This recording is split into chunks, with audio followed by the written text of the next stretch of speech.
Kebijakan baru dari Bursa Efek Indonesia ya, ini baru mau ditanyain lagi nih, Ellen.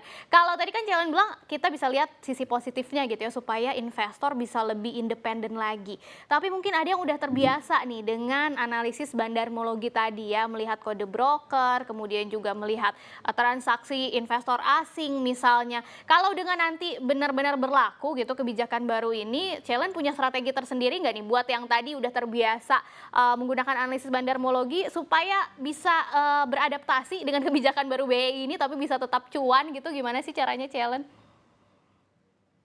To be perfectly honest, saya trading itu nggak pernah loh ngeliatin, orang beli saham broker mana kayak Mhm gitu. mhm Jadi mhm. kalau, investor asing, kita lihat nggak, asing dan domestik itu kita udah jadiin satu, kalau secara teknikal kita lihat demand dan supply itu dari volume transaksi itu asing dan domestik udah jadi satu semuanya, Oke. ya. Jadi, teman-teman nggak usah terlalu khawatir dengan hal ini kok. Justru malah dengan dihapusnya ini kita bisa lebih fokus pada analisis yang secara fundamental dan teknikal dan nggak malah kejebak. Bisa nggak sih sebenarnya kayak kalau Anda ngamatin transaksi by broker ini jual beli itu justru malah kena jebak bisa aja gitu.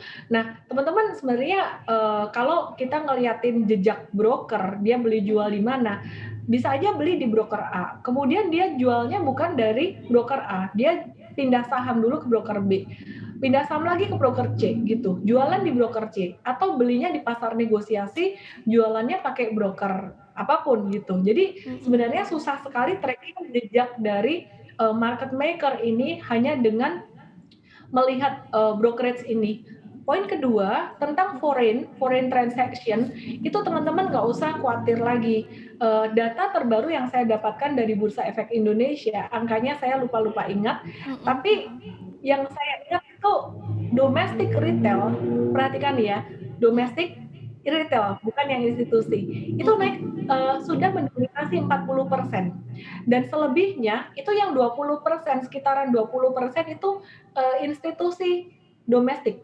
Nah, kalau untuk yang foreign sendiri, institusi foreign itu sekitaran 30%.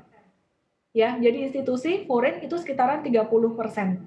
Jadi kesimpulannya market kita sekarang ini lebih didominasi oleh domestik kita. Jadi nggak usah terlalu pusing dengan jejak dari investor asing itu sendiri. Semuanya sudah Oke. tercermin kalau Anda lihat analisis teknikal dari OBV atau dari volume, itu udah Mhm. kelihatan semuanya Mhm mhm. demand-nya, ya. Nggak usah panik ya dengan kebijakan baru ini, sama tadi otoritas bursa juga bilang salah satu pertimbangannya dari kebijakan baru ini adalah ini katanya best practice juga nih Ci, di bursa saham di negara lain. Kalau, menurut pemahaman Ellen juga, kita benar nggak sih kalau dibandingin dengan bursa di negara lain gitu, memang prakteknya biasanya tuh nggak ada, kode broker atau tipe investor yang, ditampilkan gitu ketika waktu perdagangannya? Indonesia memang spesial ya, di Mhm. negara lain di US market tidak ada running trade.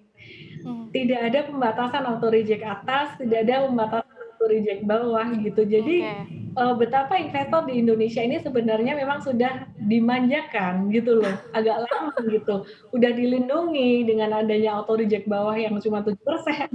Kalau di bursa Mhm Amerika, mhm. itu makanya saya kalau di US market ya dikit aja, porsinya benar-benar dikit banget. Itu buat long term investing juga, karena bisa Oke. jantungan tuh kalau trading malam dia bisa turun, sehari turun sampai bisa lebih dari 20% gitu. Oke. Jadi ya bersyukurlah teman-teman di bursa Indonesia ini, BI sangat-sangat suportif banget buat pemula. Oke, mungkin kalau tadi kan kita ngomongnya tips-tips melulu gitu ya buat sobat cuan, buat para investor. Karena kita lagi ngomongin kebijakan, baru Bursa Efek Indonesia, Ellen ada masukan sendiri nggak nih buat otoritas bursa? Karena kan sekarang lagi hype banget nih investor saham, naiknya signifikan banget gitu ya dari, retailnya. Supaya bisa memanfaatkan momentum ini, apa sih sebetulnya yang harus dilakukan bursa gitu supaya, investornya tuh lebih nyaman lagi bertransaksi saham di Bursa Efek Indonesia? Sebenarnya kerja dari Bursa Efek Indonesia, kerja kerasnya sudah sangat bagus sekali, apalagi di masa pandemi seperti sekarang ini. Nah, mungkin kalau saya, bisa support lebih ke arah edukasi Mhm dan mhm. mungkin lebih diperbanyak edukasi secara digital, itu aja sih. literasinya, ya itu aja sih sebenarnya.